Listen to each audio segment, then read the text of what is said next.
अस्सलाम वालेकुम दोस्तों, क्या हाल चाल है। ये जो इससे लास्ट वीडियो थी उसमें मैंने आपसे कहा था कि जो है नेक्स्ट वीडियो में थोड़ी सी लंबी बनवाऊंगा ताकि कुछ ज़्यादा जो ना मतलब डिटेल के साथ कुछ बता सकूं। तो उसमें मैंने बताए थे कि जो बर्ड मतलब कि एक्सपेंसिव सेल हुए थे, क्यों सेल हुए थे, आपने देखा था वो उनके कोई पॉइंट्स वगैरह इतने मतलब कि क्लियर नहीं थे। जो हम पाकिस्तानी पीछे भागते हैं कि भाई कबूतर नया परचेज़ कर रहे हैं और देख लिया जी इसकी पिन टेल है, ये है, मतलब बैठने में अच्छा है, तो भाई आंखें बंद करके वो ले लिया। यार ऐसा नहीं होता। पहले हम भी आप लोगों की तरह थे, हमने भी तजर्बे वगैरह किए हैं, तो वो काम बिल्कुल नहीं है। अब मैं आपको बताता हूँ कि हम कहते हैं ना पेडिग्री, यार वो पेडिग्री बर्ड है। पेडिग्री का मतलब ये नहीं है कि मतलब उसके वो सिर्फ अंग्रेज़ लोग जो है ना उन्होंने सिर्फ अपना एक बनाया होता है सिस्टम कि उन्हें ना मतलब पता हो कि ये बर्ड है, इसके माँ बाप कौन से हैं, ठीक है, ये मतलब किस डिस्टेंस का बर्ड है। तो हमारे ये भी बहुत मतलब कि वो रूमर्स हैं कि जी पर ऐसे हो, लॉन्ग डिस्टेंस बर्ड होता है, पर ऐसे हो, इस तरह होता है। यार इस तरह सिस्टम नहीं होता। अब देखिए ना, हम 5 लोग हैं, हम 5 लोगों में रेस खेलते हैं, तो किसी के पास ऐसे बर्ड हैं जो शॉर्ट डिस्टेंस पे मतलब 100 से लेके 200 किलोमीटर तक, चलो 300 कर लें, 100 से लेके 300 किलोमीटर तक अच्छा मतलब सबसे पहले बैठते हैं, ठीक है। लेकिन जैसे 300 से ऊपर बढ़ते हैं वो बर्ड जो है ना मतलब देर से आते हैं। लेकिन उन्हीं 5 लोगों में एक ऐसा है जिसके जो है 300 से लेकर 600 किलोमीटर तक बर्ड फर्स्ट आते हैं। तो मतलब पहला जो बर्ड था बंदा था जिसके वो शॉर्ट डिस्टेंस में काउंट हो जाएगा। उसके बाद जो दूसरा था वो मिडिल डिस्टेंस में काउंट होगा, और एक फिर तीसरा बंदा ऐसा है जिसके 600 से लेके 900 तक उसके बर्ड जो है ना परफॉर्म करते हैं, तो वो लॉन्ग डिस्टेंस में आ जाएगा। फिर चौथा बंदा ऐसा होगा कि जो है 900 से लेके 1200-1300 किलोमीटर तक उसके बर्ड जो है ना सबसे पहले आते हैं।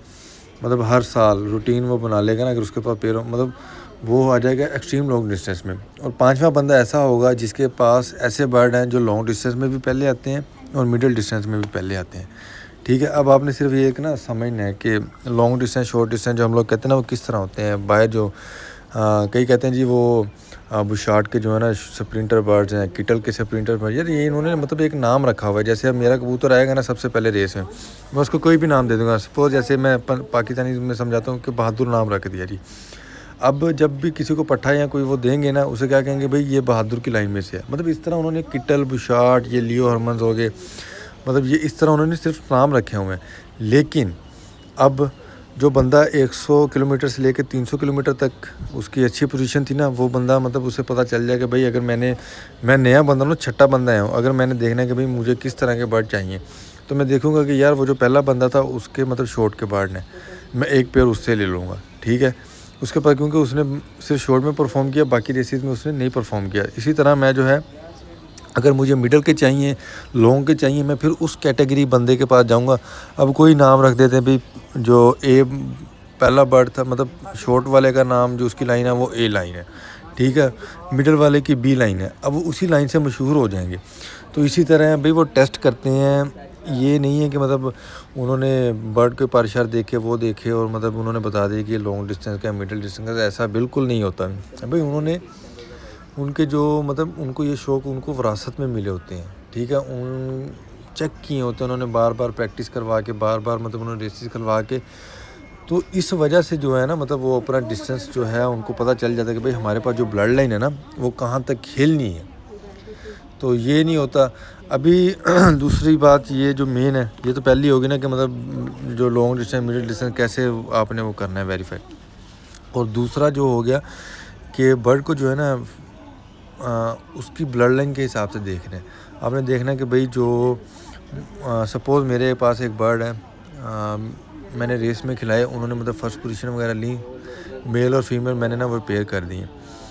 तो अब उनका अगर जब मुझे पट्ठा मिलेगा ना, तो चाहे वो खेले ना खेले, मुझे मतलब थोड़ा सा चांस होगा कि भाई जो है ये इसके माँ बाप ने अच्छा परफॉर्म किया, ये पट्ठा भी अच्छा परफॉर्म करेगा, ठीक है। कई बार इस तरह हो जाता है कि गोल्डन पेयर आपका बन जाता है। उस गोल्डन पेयर में क्या होता है कि वो जो भी पट्टे या आगे वो उसके बच्चे होते हैं ना, उन्होंने हर हाल में परफॉर्म करना ही करना होता है। इस तरह के पेयर जो है ना मतलब बाई लक लगते हैं। तो जिनके पास हैं वो चाहे आप जितने मर्जी डिमांड पैसे उन्हें दे दें, वो नहीं सेल करते। तो इस तरह के मतलब अगर आपने ना सिर्फ फोकस करना है कि अच्छी चीज़ लेनी है। अगर आपके पास डिस्टेंस जो मतलब हमारे इधर पेडिग्री नहीं बनाते, इसलिए उन्हें नहीं पता कि भाई हमारे पास जो है किस डिस्टेंस के बर्ड हैं। तो मैं तो भाई अपने हर बर्ड की जो है पेडिग्री बना रहा हूँ। अभी जो है मैंने सिर्फ घर पे एक ही पेयर छोड़ा जो मेरा फेवरेट है, तो उसका मुझे पता है कि ये क्या है, इस हिसाब से मैं उनकी पेडिग्री वगैरह बनाऊँगा। तो वो बसंती और गुंडा उसका ना मैंने नाम रखा हुआ है। उनके पट्ठे जो है मैंने मतलब आगे भी सेल किए हैं, फिर जहाँ दिए हैं उनके पट्ठों ने मतलब उनके पोतों पोतियों ने मतलब आगे परफॉर्म किया है, स्कर्दू में पोजीशन ली है और इलाकों में। तो मेन बात यही है कि आप बर्ड की हैंडलिंग पे ना जाएं जब बर्ड परचेज़ करें, ठीक है। सपोज़ इस तरह होता है कि जब आपके पास ऑप्शन हो कि हाँ भाई ये 2 भाई हैं, ठीक है, तो इनमें से मैंने एक बर्ड लेना है और उन 2 भाइयों में से आप कौन सा सेलेक्ट करेंगे।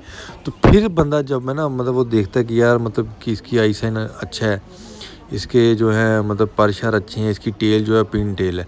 वो क्यों है कि भाई अगर इसको हम ब्रीडिंग में लगाएंगे तो इन फ्यूचर जो है ना जो इसके पट्टे वगैरह निकलेंगे ना वो भी शेप में अच्छे लगेंगे। वो इसलिए होता है कि भाई अगर कोई बंदा देखने आए ना तो उसे ब्लड लाइन का ना बताना पड़े, वो बर्ड हैंडल करे, उसे खुद ही पता चले कि हाँ भाई मतलब इसकी शेप वगैरह ठीक है तो ये बर्ड बहुत अच्छा है।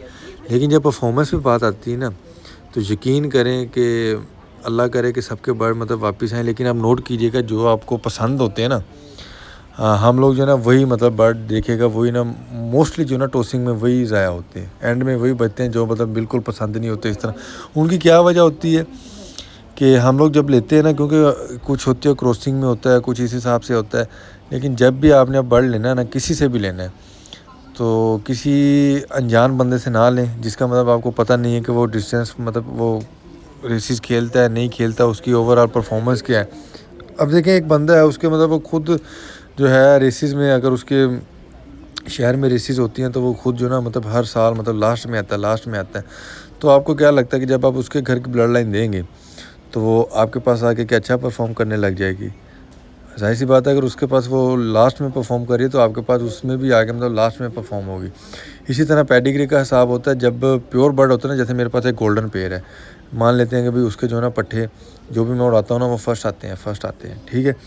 अब वो मैं देता हूँ जी महंगे, मतलब 50-50 हज़ार का समझ लें एक पट्ठा देता हूँ। अब आप उतने पैसे नहीं भर सकते, फिर हमारी कोशिश होती है कि जो उस पेड़ के पट्ठे हैं ना आगे उनके पट्ठे ले लिए जाएँ। वो आपको कितने में मिल जाएंगे, सपोज़ करते हैं 30,000 में मतलब एक पट्ठा आपको मिल जाएगा। तो इसी तरह पेडिग्री का हिसाब होता है। पेडिग्री में मतलब आप देखिएगा अक्सर जब भी लेते हैं ना उसमें जो उनके परफॉर्मर बर्ड्स होते हैं ना, अगर तो वो माँ बाप हैं तो जो बर्ड आप ले रहे हैं ना वो मतलब सपोज़ करते हैं लाख का है। अगर वही जो परफॉर्मर बर्ड उसके दादा दादी या नाना नानी है ना तो वो मतलब थोड़ी सी कीमत, जैसे लाख का सेल हुआ है वो आपको 75,000 का मिलेगा, ठीक है। अगर वो ग्रेट ग्रैंड फादर्स बन गए हैं, फादर मदर बन गए हैं, ठीक है, तो वो जो है मतलब 50-50 हज़ार का मिलेगा। इस तरह यही सिस्टम होता है पेडिग्री का कि वो जो है मतलब डीएनए वगैरह मतलब उनके पास वो सर्टिफाइड होते हैं ताकि कंफर्म होता है कि भाई इसी की लाइन है। तो इसी तरह होता है कि इसलिए उनके जो बर्ड है ना सेल होते हैं। तो जो कीमत लगती है ना बर्ड की, वो अभी ये जो लगी हैं मतलब कुछ तो उन्होंने खुद परफॉर्म किया। वो जेफ जो है ना, ये नहीं है कि मतलब वही एक फर्स्ट इंटरनेशनल बार्सिलोना खेल चुका है, और भी कई सारे बर्ड्स हैं जो जिन्होंने इससे अच्छा भी मतलब कि रेसेस में परफॉर्म किया है। लेकिन क्या जेफ इसलिए महंगा सेल हुआ, एक तो इसने खुद भी बहुत अच्छा खेला है और आगे इसके जो पट्ठे पट्टियाँ थे वो भी मतलब अच्छा परफॉर्म कर चुके हैं। इसी वजह से वो सबसे महंगा अभी तक 2023 में सबसे महंगा सेल हो चुका है। तो अभी आप यकीन करें कि मेरे पास है ना तकरीबन 3 पेयर थे जो इम्पोर्टेड ब्लड लाइन में थे, मतलब 700 800 किलोमीटर 1200 किलोमीटर खेले हुए। अभी ये जो जेफ जिस रेस खेला हुआ उसी रेस में बार्सिलोना खेला हुआ मेरे पास एक बर्ड घर पड़ा है। लेकिन मैंने वो नदीम भाई को दे दिया क्योंकि मुझे उनका नहीं पता कि वो क्या आगे परफॉर्म करते हैं, उनके पट्ठे या पट्टियाँ परफॉर्म करते हैं कि नहीं करते। तो इसी तरह मेरे पास एक पेयर है गब्बर और गुंडा और बसंती का। उसके जो हैं मतलब बसंती को मैंने जिस पेयर मेल के साथ भी लगाया ना उसने अच्छा परफॉर्म किया। अभी मैंने उसको गब्बर के साथ लगाया था, उसके साथ एक पट्ठा था, माशाल्लाह अच्छा परफॉर्म किया। अभी फिर वीडियो ख़त्म हो गई है, मैंने एक पुरानी वीडियो साथ अटैच की है, मैं थोड़ा सा जल्दी बोलूँगा। तो मैंने वो नदीम भाई को दिए हैं। नदीम भाई के पास उन्होंने मतलब पोजीशन की है हर डिस्टेंस में 500-600 किलोमीटर तक, 500 किलोमीटर तक। जब्बार भाई को दिए हैं, जब्बार भाई के पास उसके पट्ठों ने फर्स्ट पोजीशन ली है लीड के साथ। स्कर्दू भेजे हैं, उन्होंने उनके पट्ठों से आगे पट्ठे निकल आए हैं, उन्होंने फर्स्ट पोजीशन दी हैं। तो इंशाल्लाह फिर मिलते हैं नेक्स्ट वीडियो में। अल्लाह हाफिज़।